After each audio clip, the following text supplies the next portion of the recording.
गुरूर में इंसान को इंसान नहीं दिखता। अपनी ही छत पर खड़े हो जाए तो अपना मकान नहीं दिखता। ये एक कहानी एक जंगल की, जहाँ एक शाम मौसम बदल चुका था। काली घटाएं छा चुकी थी, बिजलियाँ चमक रही थी और अचानक एक बिजली गिरी और जंगल में आग लग गई।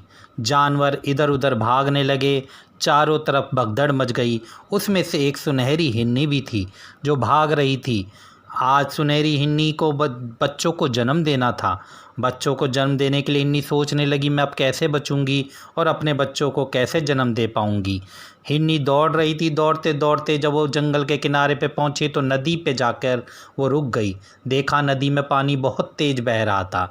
हिरनी ने दूसरी तरफ देखा तो एक शिकारी खड़ा उसका शिकार करना चाह रहा था। जैसे ही हिरनी दूसरी तरफ घूमती है शिकारी से बचने के लिए, तो एक शेर उसको देख रहा था, उसका शिकार करना चाहता था।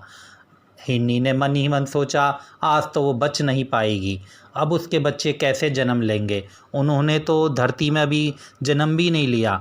हे ईश्वर, मन ही मन उसने प्रार्थना करी, हे ईश्वर मेरे बच्चों की और मेरी रक्षा करो।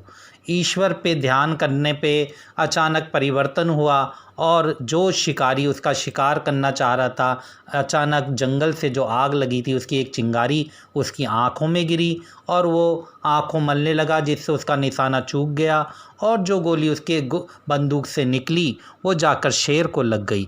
शेर वहीं गिर गया और हिरनी के बच ने देखा कि चारों तरफ एक शांत माहौल हो गया था। तभी हल्की हल्की बारिश भी चालू हो गई और जो जंगल में आग लगी थी वो बुझने लगी।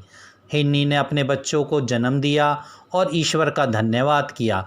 ये हिरनी के साथ जो हुआ वो सभी के साथ ज़िंदगी में कभी ना कभी होता है, जब वो सब समस्याओं से इंसान गिर जाता है और उसे कोई रास्ता नज़र नहीं आता और वो सोचता है कि अब मेरा क्या होगा। ईश्वर का ध्यान करने पर हम सबका सभी समस्याओं का अंत होता है और ईश्वर हमें हर समस्या से बाहर निकालते हैं।